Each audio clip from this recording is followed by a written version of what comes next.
শুভেচ্ছা এবং স্বাগত জানাচ্ছি। আশা করি ভালো আছো। তো আজকে তোমাদের সিলেবাসের শেষ পর্যায়ে চলে গিয়েছি। আজকে তোমাদের 9 নম্বর টপিকস যেটা রয়েছে, ভুলে গেছি, ফাইন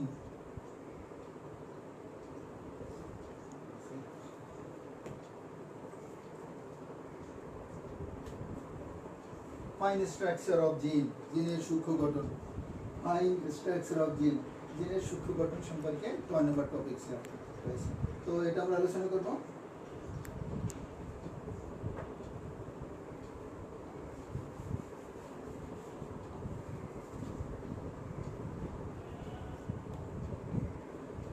জিনের সূক্ষ্ম গঠন। তো হোয়াট ইজ জিন? আমরা জিন কি সেটা ইতিমধ্যে জানতে পেরেছি। জিন হলো জীবের বৈশিষ্ট্য নিয়ন্ত্রক বা বৈশিষ্ট্য প্রকাশক একক। তো বৈশিষ্ট্য কে প্রকাশ করে? ডিএনএ প্রকাশ করে।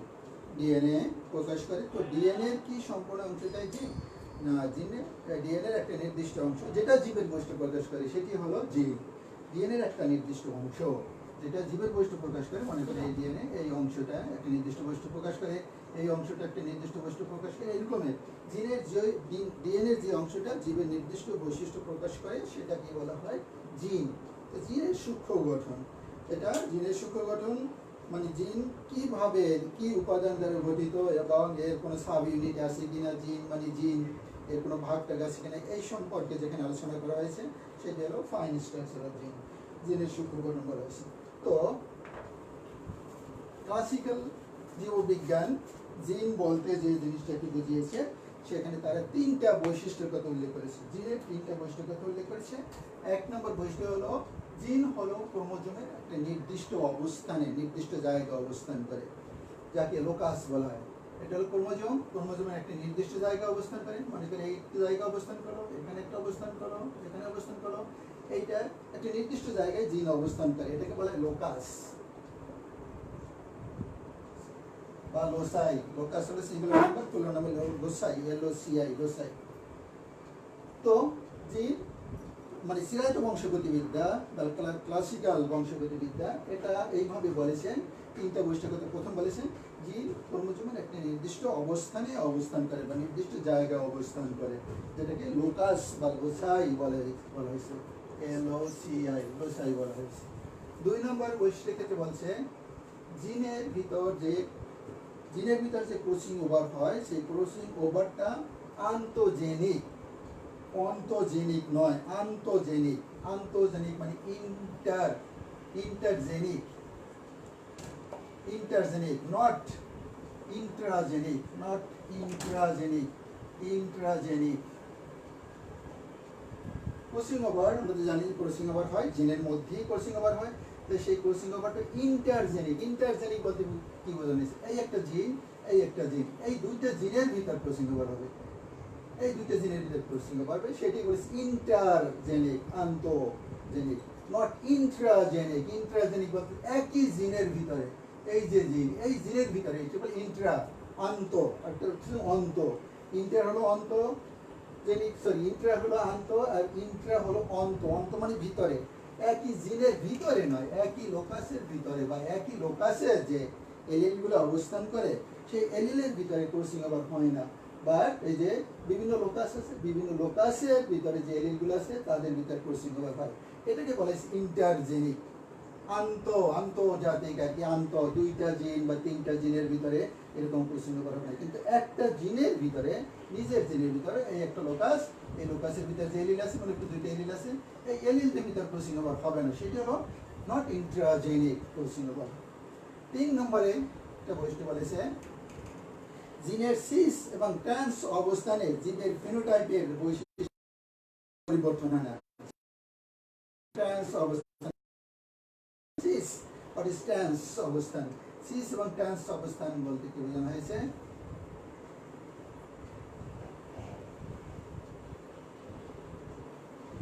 এটি বলে সিস অবস্থান, সিস পজিশন। আর ট্রান্স হবে কেমন?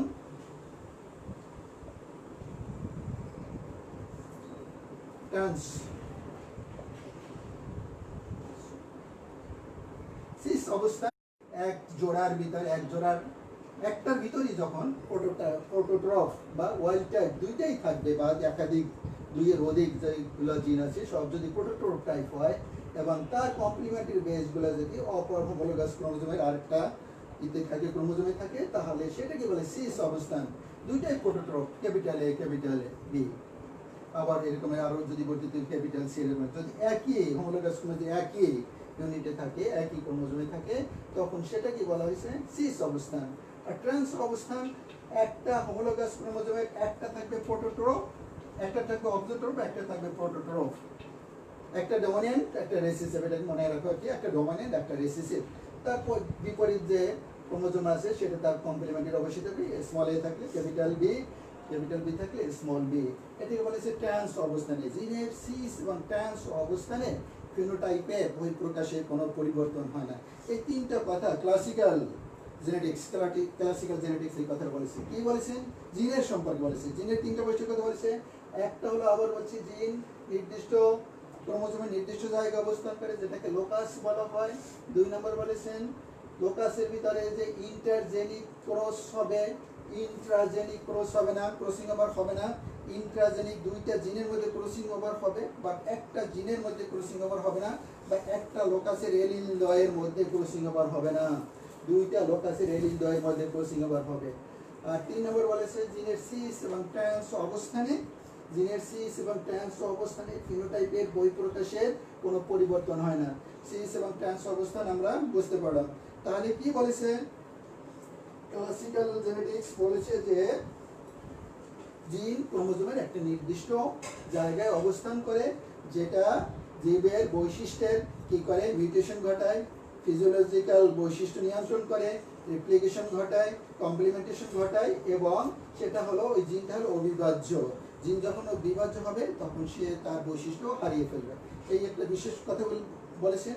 জিন হলো অবিভাজ্য, জিন একটা ইউনিট এর কোনো সাব ইউনিট নাই এবং এটা যখন বিভাজ্য হয়ে যায় ভাগ হয়ে যায় তখন জিনের বৈশিষ্ট্য হারিয়ে ফেলে। দ্যাট ইজ ক্লাসিক্যাল জেনেটিক্স এবং অ্যাবাউট জিন এই কথাটা বলেছেন। কিন্তু পরবর্তীতে দেখা গেল যে না জিন আচ্ছা ক্লাসিক্যাল জেনেটিক্স আর একটু পড়াই তারপর তোমাদের ফাইনাল স্ট্রাকচারাল জিনের দিকে যাচ্ছি। ক্লাসিক্যাল জেনেটিক্স জিনের সংজ্ঞা করেছেন কিভাবে? 3 ভাবে জিনের সংজ্ঞা দিয়েছেন ক্লাসিক্যাল জেনেটিক্স। যে সংজ্ঞাগুলো একটু দেখবো আমরা। ক্লাসিক্যাল দ্যাট মিন্স কি পুরাতন চিরায়ত যে বংশগতি classical.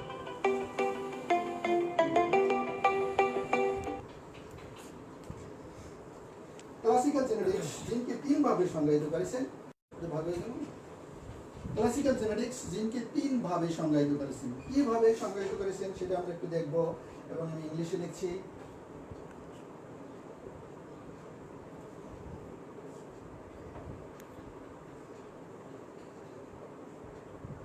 A gene is a unit of physiological function.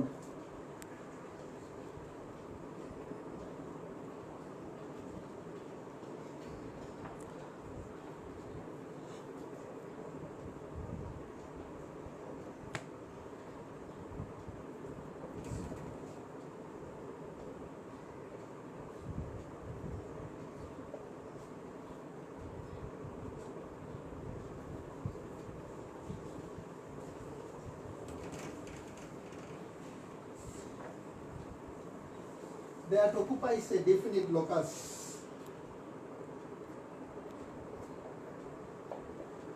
in the chromosome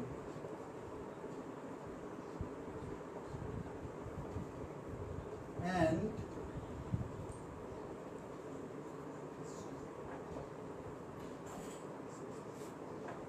is responsible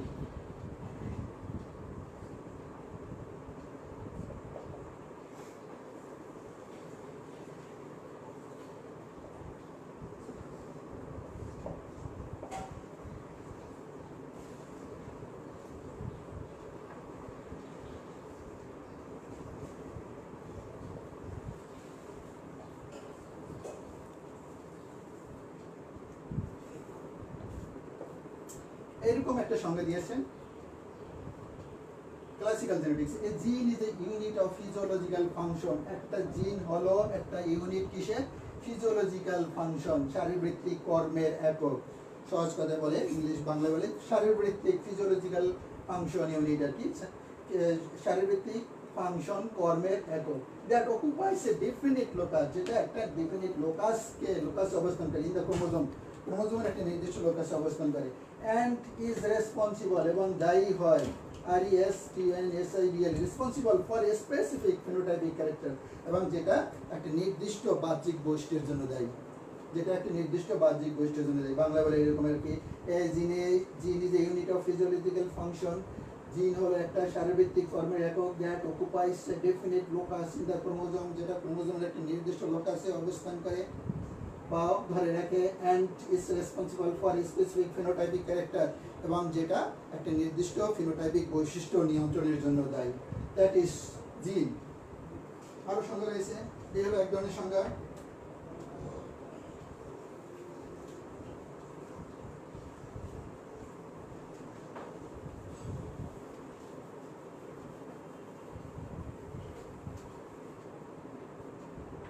আরেকটা সংজ্ঞা বলা হয়েছে,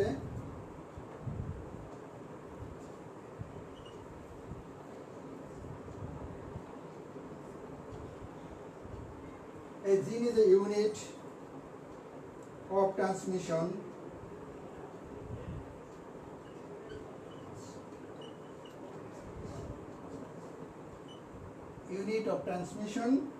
or segregation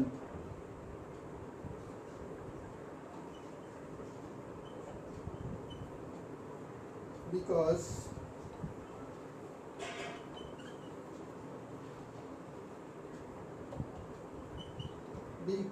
it can be segregated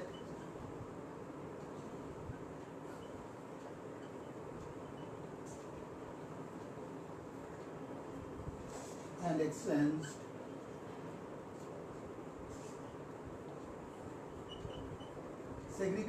exchanged at meiosis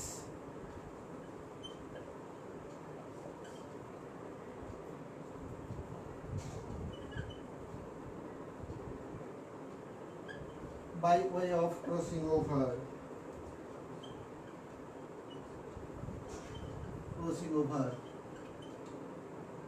আরেকটা সংজ্ঞা, a gene is a unit of transmission or segregation. Transmission স্থানান্তর, জিন হলো স্থানান্তর, সেগ্রিগেশন ওই একই কথা, ট্রান্সমিশন বা সেগ্রিগেশন, বিচ্যুত হয়ে যাবে, সেগ্রিগেশন এক জায়গা থেকে অন্য জায়গায় চলে যায় আর কি, সেগ্রিগেশন। বিকজ এটা জিন হলো ট্রান্সমিশন আর সেগ্রিগেশনের ইউনিট বা একক, because it can be segregated and exchange, এটা সেগ্রিগেটেড হতে পারে, বিচ্ছিন্ন হয়ে যেতে পারে, অথবা পরিবর্তন করতে পারে, এক্সচেঞ্জ পরিবর্তন মানে চেঞ্জ করতে পারে অ্যাট মিওসিসের সময় by way of crossing over. এটা জিন কি বলা হয়েছে, জিন একটা নির্দিষ্ট সময়, কখন মিওসিসের সময় ক্রসিং ওভারের ফলে, মিওসিসে ক্রসিং ওভার হয় আমরা জানি, মিওসিসে ক্রসিং ওভারের ফলে জিনের চেঞ্জ হয়, এক্সচেঞ্জ হয়, ট্রান্সমিশন হয়, সেগ্রিগেশন হয়। মূল কথা হলো এটা, জিন মিওসিসের সময় ক্রসিং ওভারের ফলে তার বিনিময় করে, তার অংশের বিনিময় করে। মূল কথা হলো জিন ক্রসিং ওভারের মাধ্যমে মিওসিসের সময় তার অংশের বিনিময় করে। দ্যাট ইজ, এই সংজ্ঞায় তাই বলেছে, a gene is a unit of transmission or segregation because it can be segregated and exchanged at meiosis by way of crossing over. Crossing ওভারের মাধ্যমেই বিনিময় হয় আমরা জানি আর কি, ক্রসিং ওভার মাধ্যমে জিনের বিনিময় হতে পারে, সেই কথা এখানে বলা হয়েছে। আরও একটা সংজ্ঞা রয়েছে classical জেনেটিক্সের,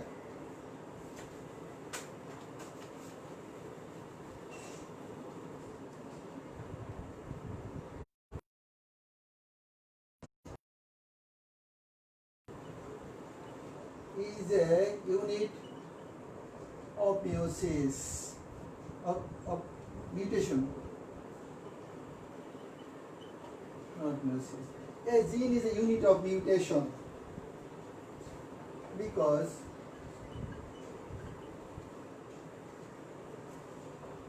by a spontaneous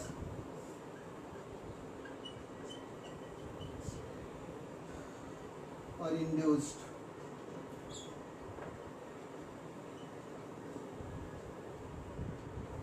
by a spontaneous or induced change it can give rise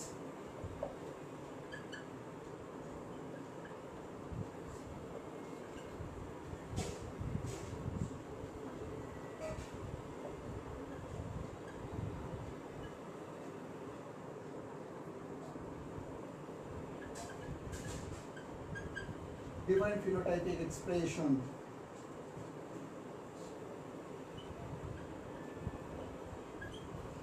এরকম একটা সংজ্ঞা দিয়েছেন, a gene is a unit of mutation. জিন হলো মিউটেশনের একক। মিউটেশন তো কোথায় হয়? জিনের মধ্যেই হয়। a gene is a unit of mutation because by a spontaneous or induced change it can give rise to different phenotypic expression. জিন হলো মিউটেশনের একক, কারণ হলো বাই স্পন্টেনিয়াস অর ইন্ডিউসড। আমরা জানি মিউটেশন দুইভাবে হতে পারে, একটা স্বতঃস্ফূর্তভাবে স্পন্টেনিয়াস আর ইন্ডিউসড, আরোপিত বা আর্টিফিশিয়াল। ইন্ডিউস মানে আর্টিফিশিয়াল, মানুষ যেটা চেষ্টা করে সেটা হলো ইন্ডিউসড। বিকজ বাই স্পন্টেনিয়াস স্বতঃস্ফূর্ত অথবা আরোপিত চেঞ্জ, মানে স্বতঃস্ফূর্তভাবে অথবা আর্টিফিশিয়াল ভাবে যে চেঞ্জ হয়, it can give rise to different phenotypic expression. ইহা জীবের বিভিন্ন মানে পরিবর্তিত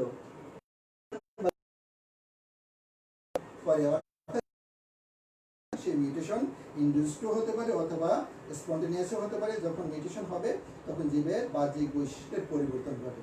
মূল কথা বলে এটা, জিনের একটা নির্দিষ্ট অংশ মিউটেশন হয়, সেই মিউটেশনের ফলে এবং স্পন্টেনিয়াস হতে পারে, যেভাবে হোক না কেন মিউটেশনের ফলে জীবের বাহ্যিক বৈশিষ্ট্যের পরিবর্তন হয়। That is classical definition of জিন। এই ক্লাসিক্যাল ডেফিনিশন পরবর্তীতে আমরা ফাইন স্ট্রাকচার অফ জিন যেটা দেখি বিংশ শতাব্দীর চতুর্থ দশক থেকে আর কি ফাইন স্ট্রাকচার অফ জিনে বলা হয়েছে। কি বলা হয়েছে? এই যে এই তিনটা জিনিস আমরা মনে রাখবো। এখানে মূলত তিনটা জিনিস বলেছে। জিন হলো physiological function unit,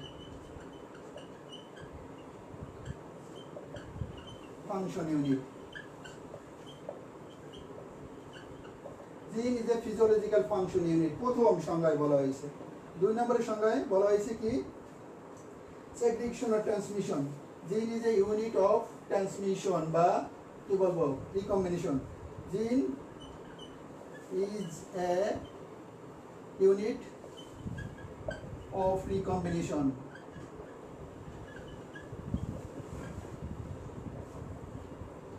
R gene is a unit of mutation. Gene is a unit of mutation.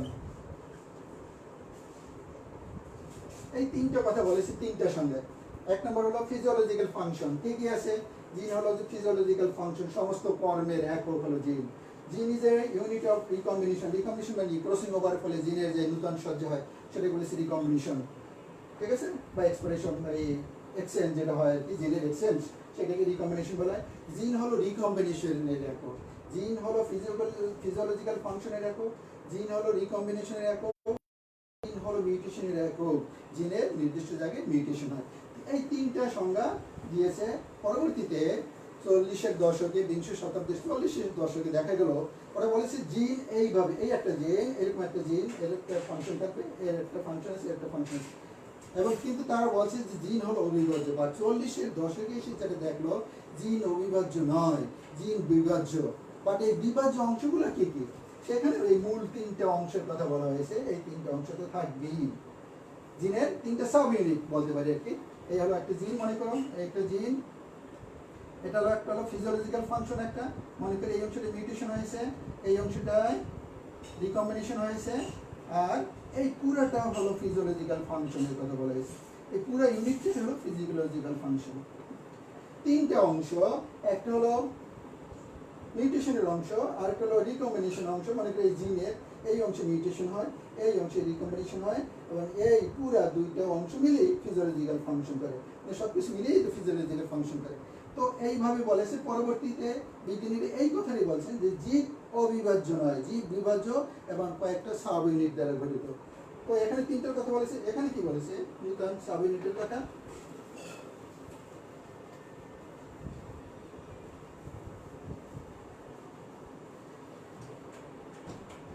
ওখানে ফিজিওলজিক্যাল ফাংশন নূতন যেটা ফাইন স্ট্রাকচার অফ জিন আর কি, ফিজিওলজিক্যাল ফাংশন যেটা বলা হয়েছে সেটাকে ওনারা বলেছেন সিস্ট্রন। জিনের একটা অংশ সিস্ট্রন বলেছেন। ফাইন স্ট্রাকচার অফ জিনের জিনে কয়টা উপাদান দ্বারা গঠিত, কয়টা সাবইউনিট দ্বারা গঠিত? এক নম্বরে বলছেন সিস্টন। এর কাজ কি? ফিজিওলজিক্যাল ফাংশন, যেটা প্রথম সংজ্ঞায় বলা হয়েছে, ফিজিওলজিক্যাল ফাংশন। তারপর দুই নম্বর হচ্ছে মিউটন, মিউটেশনের ইউনিট। মিউটেশনের ইউনিট, জিনের মিউটেশন যে অংশ হয় সেটা বলছে মিউটন। তারপর রিকন মানে কি? রেপ্লিকেশন, জিনের যে অংশে রেপ্লিকেশন হয় সেটাকে রেপ্লিকেশনের ইউনিট বলেছে।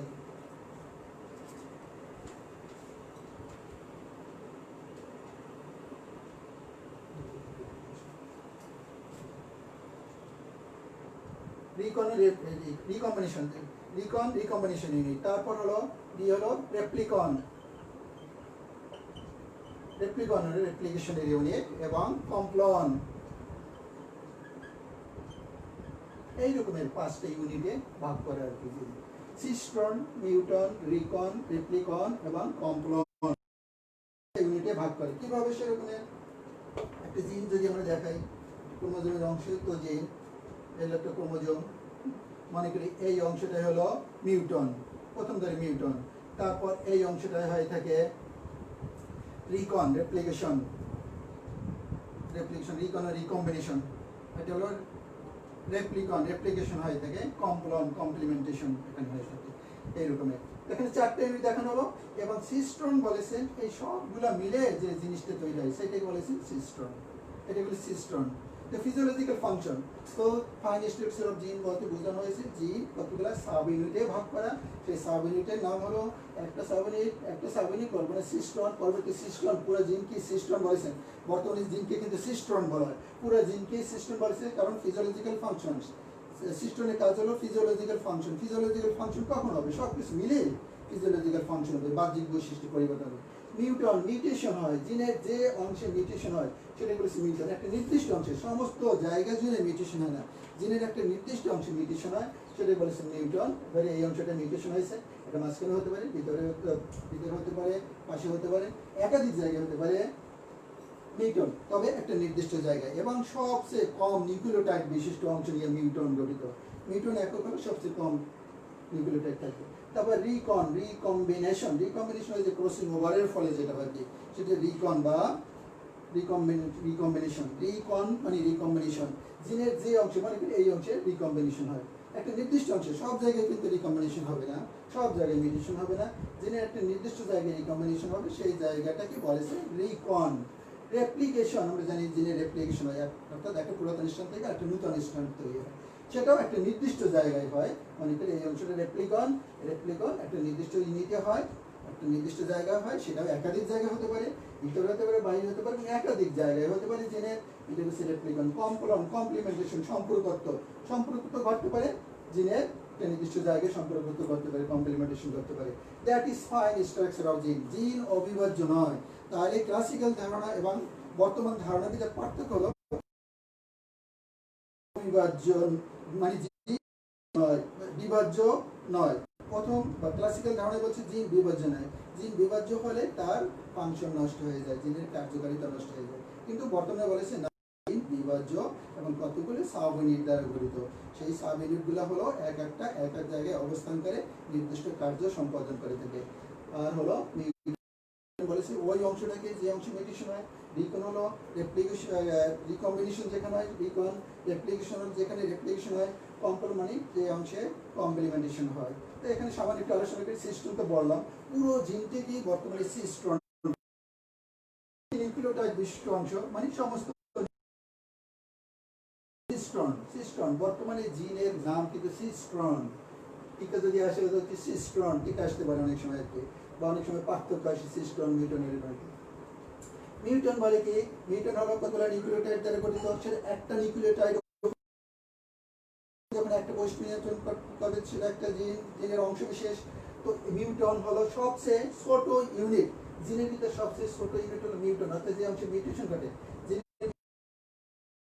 কম নিউক্লিওটাইড বিশিষ্ট অংশ যেখানে মিউটেশন ঘটে, তখন সেটাকে বলে মিউটন।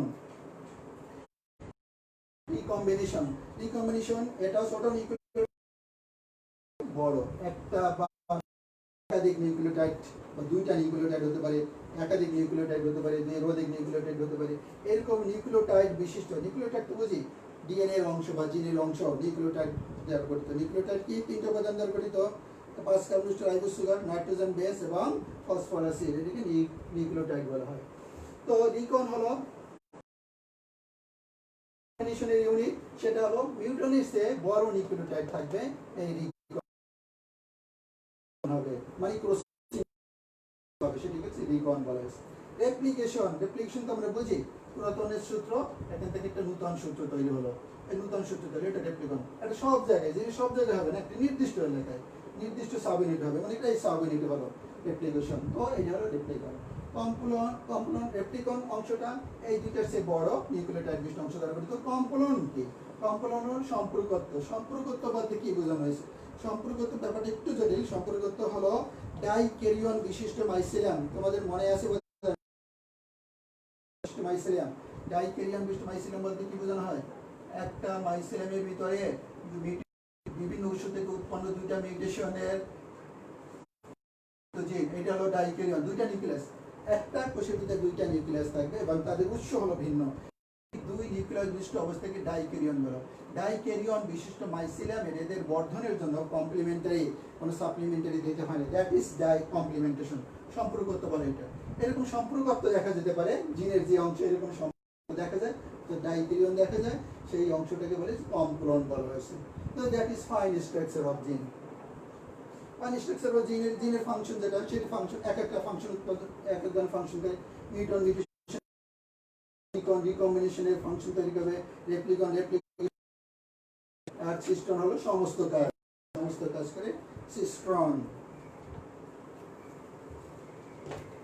তো ফাইন স্ট্রাকচার অফ জিন এটাই আলোচনা করা হলো তোমাদের। এখানে মূলত টিকার আকারে আসতে পারে ফাইন স্ট্রাকচার অফ জিন, অথবা আসতে পারে what is the difference between cistron, muton, recon, এই তিনটা বেশি আসে। What is the difference between cistron, muton and recon. তো সিস্টন, মিউটন অ্যান্ড রিকনের পার্থক্য ইতিমধ্যে বুঝতে পেরেছে মনে হয়। সিস্টন বলি সমস্ত জিনকে সিস্টন বলা হয় এবং সেটা হলো ফিজিওলজিক্যাল ফাংশনের ইউনিট। মিউটন হলো যে অংশে মিউটেশন ঘটে সেটাকে মিউটন বলা হয়। মিউটন হলো সবচেয়ে কম ছোট দৈর্ঘ্যের নিউক্লিওটাইড বিশিষ্ট অংশকে বলে মিউটন। রিকন, রিকম্বিনেশন, যে অংশে জিনের যে অংশে ক্রসিং ওভার হয়, জিনের যে অংশে ক্রসিং ওভার হয় সেটাকে বলে রিকন, রিকম্বিনেশন। রিকম্বিনেশন এই অংশটা মিউটনের চেয়ে বড়, তার সিস্টনের চেয়ে বড় না, তো সবগুলো মিলেই হলো cistron. That is the difference cistron, muton and recon. আর ফাইন স্ট্রাকচার অফ জিন যদি আসে তাহলে টিকার আকারে আসলে সব কিছু একটু সংক্ষেপে আলোচনা করতে হবে। এভাবেই it is fine structure of জিন। এখানে বেশি কিছু করানোর নাই, আমরা এটাই শিখবো ফাইন স্ট্রাকচার অফ জিন সম্পর্কে। তো এখন আর কি করা যাবে, কটা বাজে, একটু অঙ্ক করাই। প্রথম দিকে তোমরা জেনেটিক্স মেন্ডেলের ল অথবা লর এক্সেপশন যে পড়েছিলে সেখান থেকে অঙ্ক, একটা অঙ্ক দিয়েই তোমাদের টেস্ট পরীক্ষা থাকতে পারে।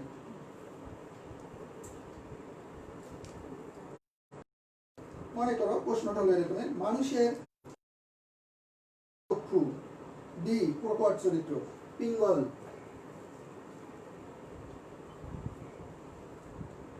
চক্ষু এর প্রকট জিন বি দ্বারা সূচিত করা হলো। চরিত্র মানে নীল চোখ, এর বিপরীত হলো নীল চোখ।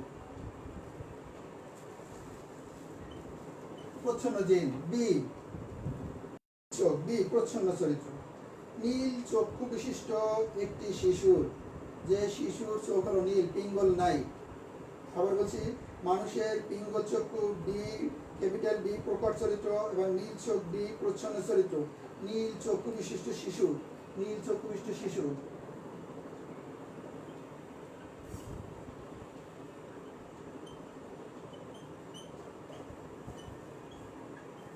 শিশুটা হলো নীল চোখ বিশিষ্ট শিশু। শিশু পিতামাতা উভয়ই পিঙ্গল চক্ষুবিষ্ট। পিতামাতা হলো পিঙ্গল চক্ষুবিষ্ট, পিতামাতা দুইজনই পিঙ্গল চক্ষু, পিতামাতা দুইজন হলো পিঙ্গল চক্ষুবিষ্ট। পিতামাতা উভয়ই পিঙ্গল চক্ষুবিষ্ট হলে তাদের জিনোটাইপ, অর্থাৎ এই পিতামাতার জিনোটাইপ কি কি? পিতা মাতা আর ছেলের বা শিশুটির জিনোটাইপ কি কি? জিনোটাইপ মানে জিনের কেমন, জিনগুলো কেমন। আবার বলছি, পিঙ্গল চক্ষু বিশিষ্ট হলো প্রকট বৈশিষ্ট্য, নীল চোখ হলো স্মল বি প্রচ্ছন্ন চরিত্র। একটা শিশু পাওয়া গেল যার চোখ হলো নীল চোখ বিশিষ্ট। এই ক্ষেত্রে তাহলে পিতামাতা দুইজনই, কিন্তু পিতামাতা মনে রাখতে, পিতামাতা দুইজনই হলো পিঙ্গল চক্ষু বিশিষ্ট। পিঙ্গল চক্ষু দ্যাট মিনস হলো ক্যাপিটাল বি, ডমিন্যান্ট জিন। তাহলে এদের জিনোটাইপ কেমন হবে? পিতামাতা পিঙ্গল চক্ষু বলছি, বাট জিনোটাইপ কেমন হবে? শিশু নীল চোখ বিশিষ্ট শিশু, এর জিনোটাইপ কেমন হবে? নীল চোখ বিশিষ্ট শিশু, পিতামাতা তো পিঙ্গল চক্ষু, নীল চোখ বিশিষ্ট শিশু। তাই শিশুর জিনোটাইপ আমি বলতে পারি, শিশু জিনোটাইপ কি হবে? বি, বি স্মল বিবি। স্মল বিবি হলেই নীল চোখ বিশিষ্ট হবে। এখানে যে কোনো একটা ক্যাপিটাল বি আসলেই পিঙ্গল হয়ে যাবে। কাজেই শিশুর জিনোটাইপ হবে small b, small b, homozygous recessive gene দ্বারা শিশুর চক্ষুর বর্ণ নির্দিষ্ট আর কি। শিশুটা হলো স্মল বি জিনোটাইপ বিশিষ্ট। তো প্যারেন্টস কেমন হবে? ফাদার কেমন হবে, মাদার কেমন হবে? তো এখানে দুইটা সম্ভাবনা, পিতামাতা উভয় হলো পিঙ্গল চক্ষু বিশিষ্ট। তা পিঙ্গল চক্ষু দুইটাই ডমিনেন্ট জিন হতে পারে এরকমের। পিঙ্গল চক্ষু দুইটাই পিঙ্গল চক্ষু বিবি, এর সাথে বিবি পিতা মনে করো বা মাতা মনে করো পিঙ্গল চক্ষু বিশিষ্ট বিবি, এবং মাতাও যদি বিবি হয়,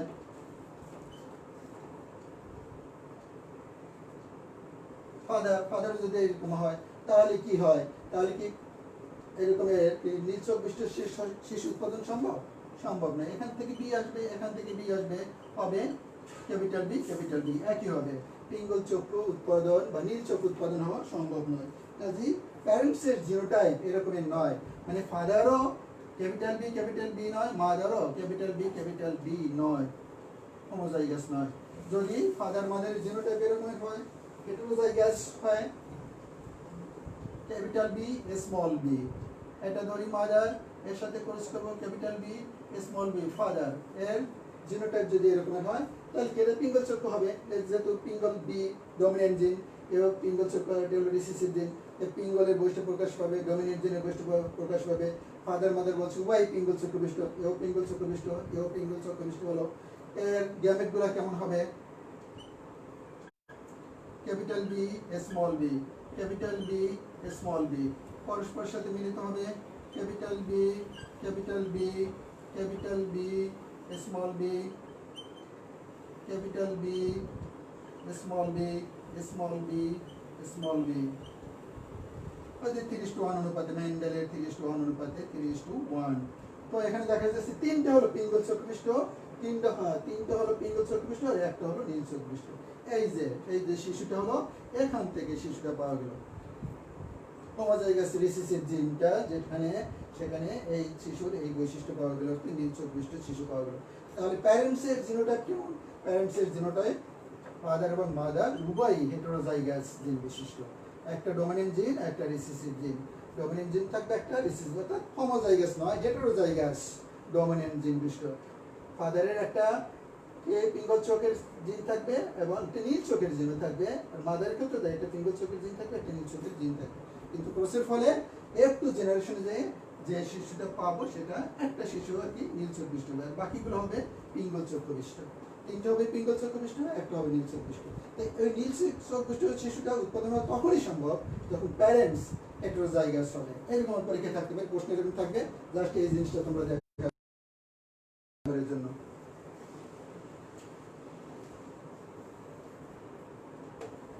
আশা করি বুঝতে পেরেছো।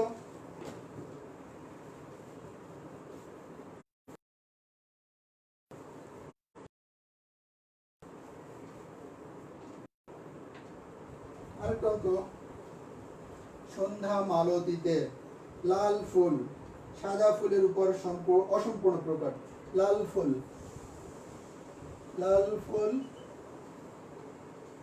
সাদা প্রকার, তাহলে ধরি এটা ডমিনেন্ট। আর জি হলো সাদা ফুল স্মল আর জি, অসম্পূর্ণ ডমিনেন্ট আমরা পড়েছি, অসম্পূর্ণ ডমিনেন্ট, ইনকমপ্লিট ডমিনেন্ট এর ক্ষেত্রে কি অনুপাতে, 1:1 অনুপাতে, সেটা পরে দেখবা। ফুলের উপর অসম্পূর্ণ প্রকার, লাল ও সাদা ফুলের সংকর পিঙ্ক। লাল এবং সাদা ফুলের ক্রস করলে যে সংকরটা হবে সেটা হবে পিঙ্ক। তাহলে পিঙ্ক হবে কি? আর ক্যাপিটাল আর স্মল আর, পিঙ্ক। এরকমের পিঙ্ক, লাল এবং সাদা ফুলের সংকর পিঙ্ক। পিঙ্ক ফুল বিশিষ্ট একটি উদ্ভিদকে একটি লাল ফুল বিশিষ্ট উদ্ভিদ, পিঙ্ক ফুল বিশিষ্ট একটা উদ্ভিদ, পিঙ্ক স্মলার পিঙ্ক উদ্ভিদকে একটা লাল ফুল, লাল তার কি ক্যাপিটাল আর ক্যাপিটাল লাল। পিঙ্ক ফুল বিশিষ্ট একটি উদ্ভিদকে একটি লাল ফুল বিশিষ্ট সাদা ফুল বিশিষ্ট উদ্ভিদের সাথে, এটাকে আবার সাদা ফুলের সাথে, পিঙ্ক ফুলকে একবার লাল ফুলের সাথে একবার সাদা ফুলের সাথে ক্রস করানো হলো।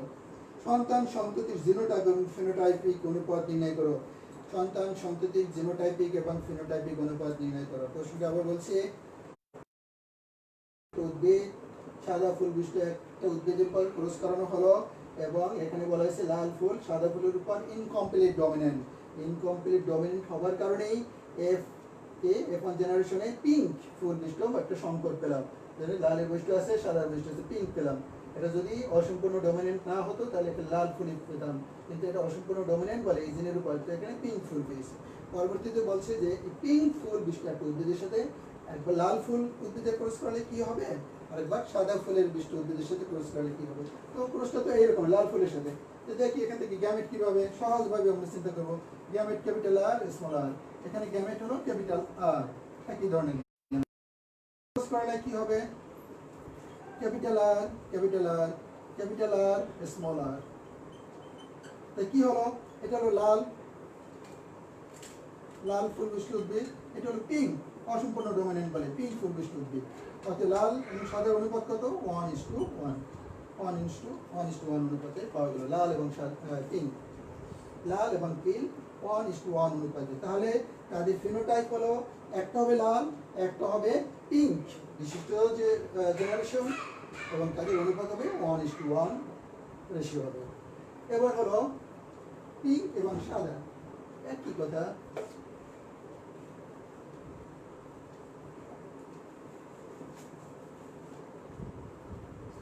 পিঙ্ক এবং সাদা হলো স্মল আর সাদা। এর গ্যামেট হবে একটা, দুইটারই হবে, বাট একই জিনিস তো সেজন্য দুইবার না, একবারই দেখানো হলো, দুইটাই হবে কিন্তু গ্যামেট। ক্যাপিটাল আর এই স্মল আর এর সাথে মিলিত হয়ে ক্যাপিটাল আর স্মল আর এর সাথে মিলিয়ে স্মল আর কি হবে, এটা হবে পিঙ্ক, এটা হবে সাদা। তো এর অনুপাত কি হলো, পিঙ্ক একটা সাদা একটা, এখানে কোনো লাল ফুল নাই। পিঙ্ক এবং সাদা, আর একটা লাল একটা ছিল এবং পিঙ্ক একটা ছিল, এই ক্ষেত্রে পিঙ্ক একটা সাদা একটা। তাহলে এর ফিনোটাইপ হবে, F2 জেনারেশনের ফিনোটাইপ হবে পিঙ্ক একটা হবে এবং সাদা একটা হবে, এবং অনুপাত হলো 1:1। ওই ক্ষেত্রে অনুপাত 1:1, এই ক্ষেত্রে অনুপাত 1:1। এইভাবে সহজ সরল অঙ্কগুলা পরীক্ষায় থাকতে পারে, টেস্ট পরীক্ষা বিশেষ করে ইনকোর্সে দিতে পারি। তো আমার ক্লাস তোমার শেষ পর্যায়ে চলে গেছে, আগের ক্লাসে তোমাদের শেষ করব, শেষ টপিকস হিসেবে যেটা তোমাদের পড়াবো সেটা হলো population genetics, Hardy Weinberg law and its conditions, 13 number topics. এটা দিয়ে তোমাদের লেকচার আগামী ক্লাসে শেষ করবো ইনশাআল্লাহ। ভালো করে পড়াশোনা করবে এবং ক্লাস খোলার পরে প্রথম সপ্তাহেই হয়তো তোমাদের ইনকোর্স পরীক্ষা হবে। আমি প্রথম সপ্তাহে নেওয়ার চেষ্টা করবো, যদি শনিবার বা রোববার করে তাহলে ওই শেষের দিকে আর কি, বুধবার বৃহস্পতিবার ইনকোর্স নেওয়ার চেষ্টা করবো। ইনকোর্সের সিলেবাস বলে দিচ্ছি, কাজী এ নিয়ে দুশ্চিন্তা করার কিছু নেই। সিলেবাস হলো মেন্ডেলিয়ান প্রিন্সিপালস অ্যান্ড হলো এক্সেপশন অফ মেন্ডেলস ল, মেন্ডেলের সূত্র এবং মেন্ডেলের সূত্রের ব্যতিক্রম, এই দুইটার উপরে তোমাদের ইনকোর্স পরীক্ষা হবে যখন ক্লাস খুলবে। আশা করি আমরা সবাই দোয়া করি যে খুব তাড়াতাড়ি, যে 3 তারিখ পর্যন্ত বন্ধ আছে, 3 তারিখের পর 4 তারিখই যেন কলেজ খুলে যায়, স্কুল কলেজ খুলে যায়। আমরা সবাই আল্লাহর কাছে দোয়া করি, পরস্পরের জন্য আমরা দোয়া করবো, সবাই ভালো থাকার চেষ্টা করবো। সবাই ভালো থাকি, খোদা হাফেজ।